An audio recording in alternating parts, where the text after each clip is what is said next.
What's going on, guys? Nuke Jesus, and today we are back with another video. Today I'm going to be talking about how players in the top 250 are getting to the top not by using hacks but by using a boosting method. So 2 videos ago I went into a server full of top 250 hackers. If you haven't seen the video, I recommend you watch it. The video was called Shocking, Unveiling the World's Top MW3 Players Caught Hacking. That was the first video of this series. There is a part 2, and now this video is going to be part 3. I don't know how many parts there's going to be. We're just going to keep going with it, so this is part 3.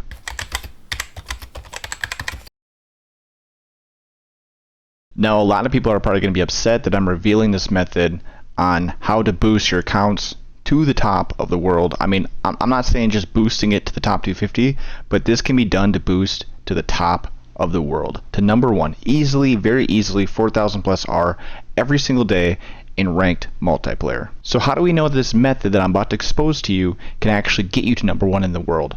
Well, the number 1 player right now, MW3, is using this method. Not only him, but number 2, MMD, is also using the same method. In the past, when there was big glitches in Warzone or multiplayer, streamers would abuse them. Not to, cause havoc in the game, but to bring awareness to the developers and to other players, so that their thought process is, the more people that do this, the more people that abuse it, it'll make it a higher priority for Activision to fix the issue. So that's why all this information today is going to be revealed to you, along with the method. So the more people that do it, the more issues it causes, and hopefully it'll be on Activision's radar to do something about this and fix it. So inside of the Call of Duty server that I initially covered, there was some stuff I didn't cover in my original video.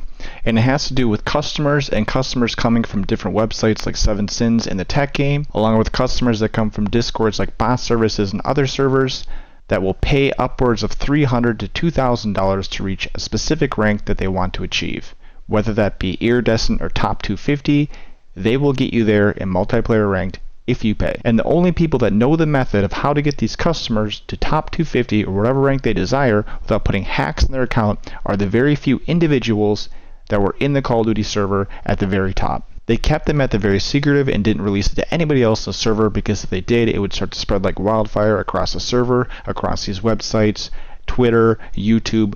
Everyone would start doing it, and it wouldn't be as valuable of a method to know, so they couldn't charge their customers as much money as they do now if everybody knew about it. So what we're going to do today is go ahead and release the method and crash that market, and hopefully Activision watches this video and fixes this issue. So to start this method, you need 4 people. You and 3 others. All 4 of you need to have 2 PlayStations and 2 accounts that you can play on. This does work on PC if you don't have the PlayStations, but it works a lot better if all of you have 2 PlayStations. Now, before we get to the boosting method, there's some steps that you need to do beforehand. You need to get all of your accounts to iridescent, preferably iridescent. They don't have to be iridescent, they can be crimson, but if they are all iridescent, things will go a lot smoother and you can boost for a lot longer. It was very easy for them to get iridescent. They were getting it every single day on customers' accounts when they paid if they needed to. So it was easy for these PlayStation accounts to just join a hacker that's on PC, that's walling, aimbotting, and carrying them to iridescent. That way these PlayStation accounts have no risk of being banned, meanwhile the PC player has a small risk. Now from this point, ideally all 8 accounts are iridescent and on PlayStation. You can now start the boosting method. Now, you all have 2 systems, so for each person, everyone has a winning system and a losing system. A winning account and a losing account. So each person that has their winning account will join the party. And now each person with their losing account will join the party. So now you have a winning team and a losing team for each game. And these teams will not change at all. They will stay the same throughout every single game. The winning team will queue into multiplayer searching as a team. The losing team will queue into multiplayer individually on all 4 platforms. Not as a team, but they'll each search on their own at the same time. That way, during the game, on the losing team, a member can back out and prevent the other 3 accounts from losing SR during that match. If they're playing as a team and somebody in your party leaves, you don't get SR protection for a teammate leaving because he was a party member. Has to be a random player that's not queued on your team when you start the match that leaves to protect the other 3 accounts from losing SR. During each game, a different player will end up backing out on the losing team. It won't be the same player, because if you keep backing out, you're going to get punishments where you're not able to search for a game for X amount of time, along with bigger SR losses as punishment. So the first game, let's say player 1 backs out. The second game, player 2 will back out. Third game, player 3 will back out. The fourth game, player 4 will back out. So after 4 games, the losing team combined, each player only ended up losing like 50 SR. But the winning team will have gone 4 matches straight of winning, getting 30 SR per match. So 120 SR gained. Now that was the more complicated method. The simpler method is to have the 4 players that were losing every game, instead of solo search, they would search in a party of 4. The winners would also search in a party of 4. Nobody would back out on the losing team, and you would just lose SR each game, and the winning team would just win every single time. And when the losing team starts to run solo on SR that they can't search and match with the iridescent or top 250 players anymore, they would just simply go back to the first step and boost those accounts back up to iridescent, and rinse and repeat this cycle over and over again. Now you're probably thinking there's a key component missing here. How are these players able to search and match with each other every single time with a 100% success rate? To do the more complicated method, where the winners are searching in a party and the losers are solo searching, you need to have all 4 of the losing accounts shadow banned. You need to have at least 1 person on the winning team shadow banned. To do the more simpler method, you need to have 1 person on the winning team shadow banned and 1 person on the losing team shadow banned. By having at least 1 shadow ban player on both teams, you get private lobbies pretty much every single time. They will then pick one of the locations from this picture by using a VPN. You can also use a VPN on console by using an Ethernet adapter from your PC to your console. Typically, they choose Brazil or Singapore. Now, for a normal person that's doing this method, you're going to have to kind of move around on both controllers so that the players don't get kicked. But for these guys that are being paid thousands of dollars from all these customers that they have every single day paying them, they actually have scripts that will queue for you, choose your weapon, run and shoot.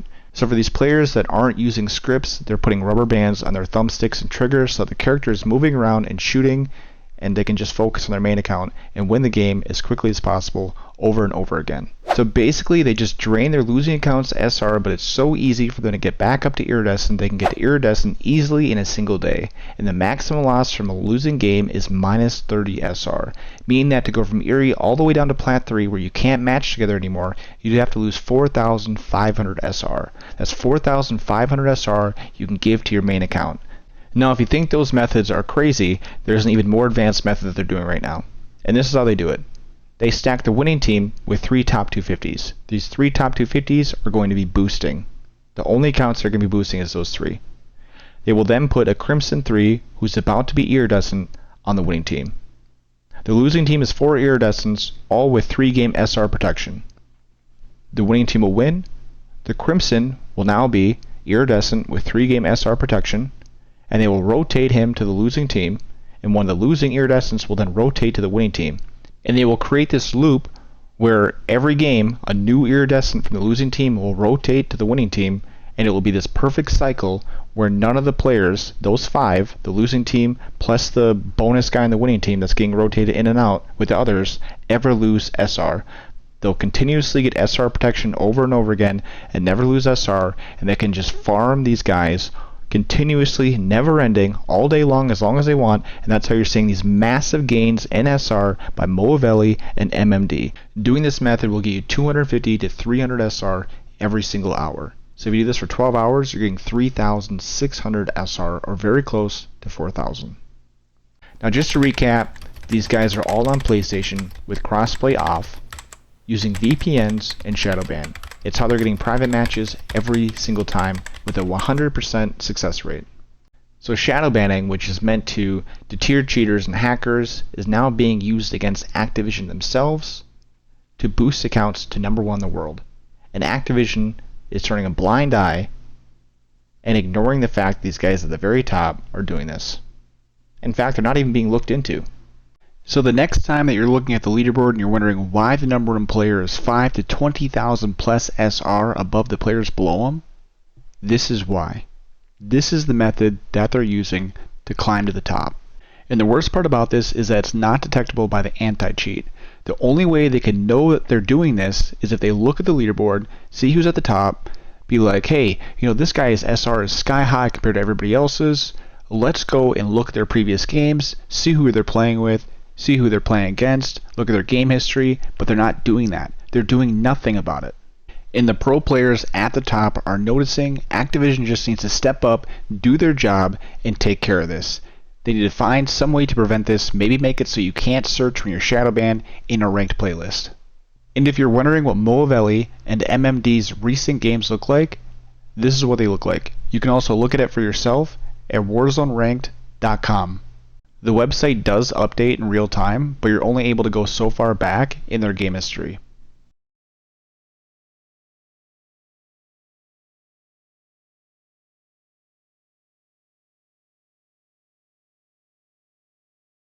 If you're cheating, we will find you. We most likely already know who you are.